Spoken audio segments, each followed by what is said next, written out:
Okay, what is the purpose of men? Why men do be here? Why? Earth. Why? Earth. Yeah. Well, I think ultimately What's the point? of any of this, I think ultimately the purpose of men and women is to reflect the image of God. Okay. To each other. Yeah, to each other and to the rest of the world. Okay.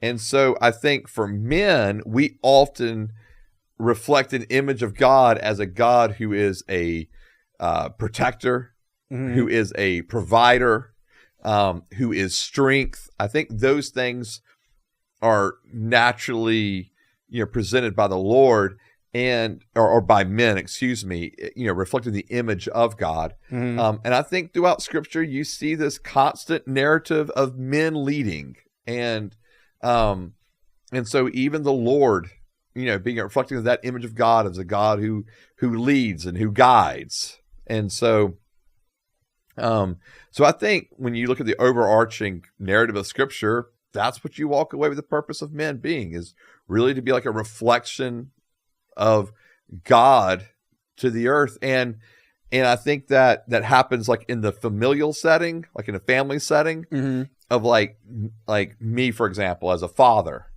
wanting to reflect the image of God as a father to my children. Okay.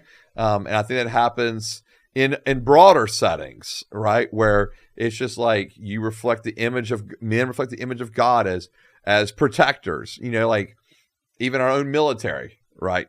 Does that. Oh yeah. And so men killing other men. Well, yeah, we can talk about wars. Hoorah. We can talk about wars later, but the reality is, thank God for those men, right? And so, and obviously we recognize the fact that women, are in the military too, and that kind of thing. But thank God for just the long history of men serving, protecting us. So that they serve as protectors, but they also serve as providers. For the longest time, it was the men who were the providers. And so I think that in those ways, when done faithfully and righteously, it reflects the image of God.